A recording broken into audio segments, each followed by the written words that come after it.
How's it going? Welcome back to another episode of Gemini Guy and the Royalties of Recovery. So I was just going through some of my notes here, and it just got me thinking. So I'm from Salem, Oregon, and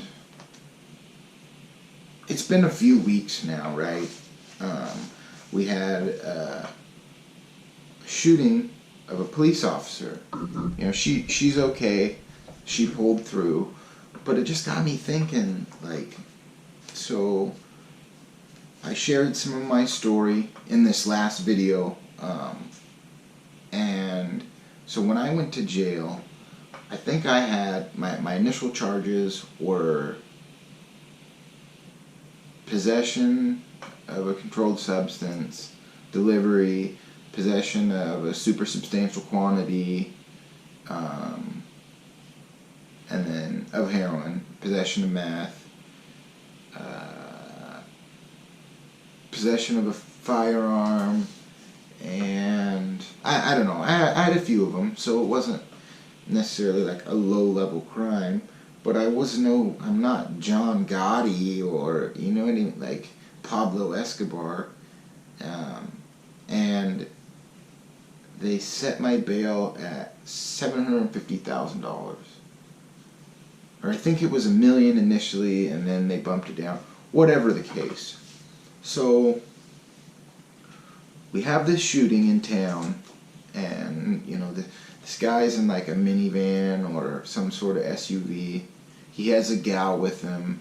There's a minor, not even a chase, because he pulled over and she was just coming up to the car like normal, and so she's walking up. She's about to the, in between her police cruiser and this guy's car, right? Well, he leans out or opens the door and opens fire. Pop, pop, pop, pop. And you can see sparks and, you can see the commotion going on, right? So he drives off.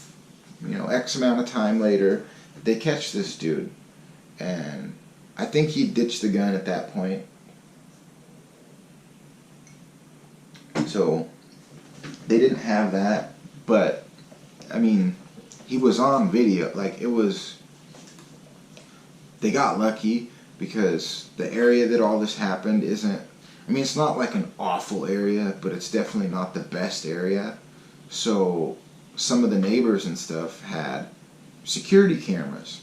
Well, it was perfectly in the frame, this police stop. You could see both cars almost clear as day on this neighbor guy's security footage.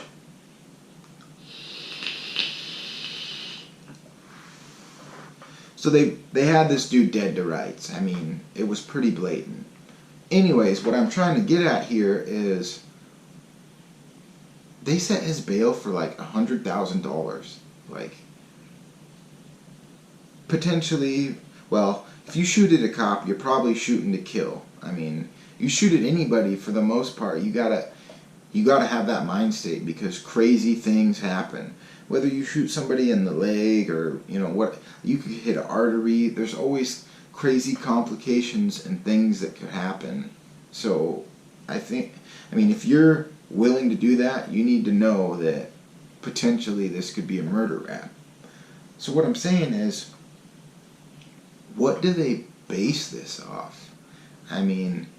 To me, if you shoot at anybody, unless it's like a home invasion situation where somebody's breaking into your home, which a lot of times you won't even get arrested for that, and if you do, either the situation looks really suspect or there's extenuating circumstances.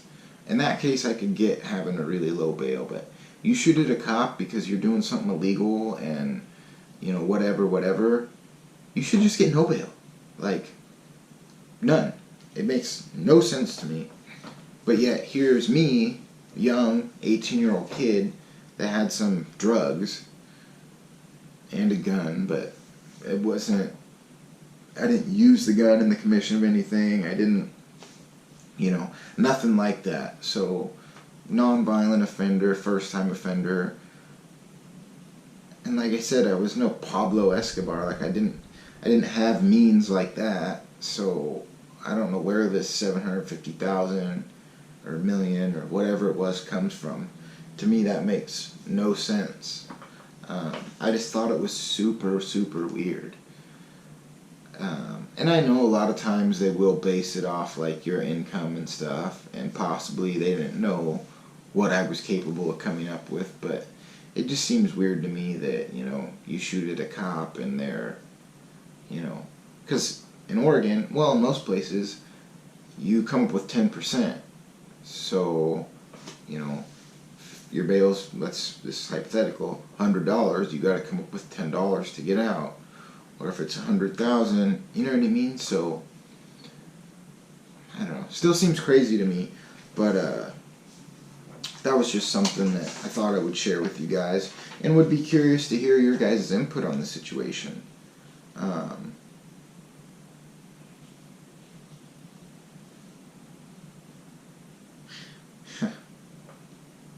And then, this is kind of funny.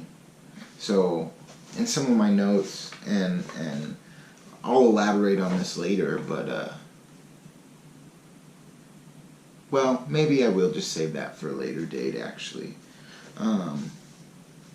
So yeah, it just seems crazy to me, and you see situations like this a lot, like, so-and-so sells the drugs that lead to somebody's death, right?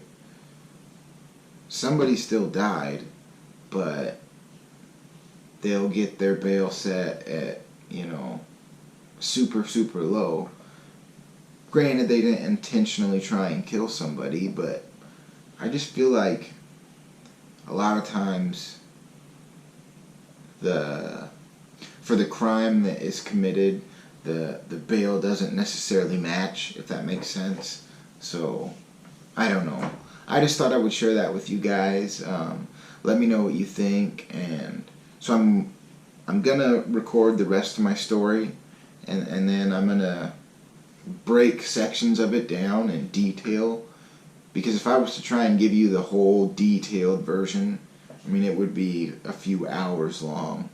So I'll break it down into a few sections so you guys can get the gist of it a little bit better. But like I said, I got a few things to make production a little bit better, to make your viewing pleasure more pleasurable. So once I get the light and the mic and the things like that, then I'll probably start breaking it down in a little bit more detail.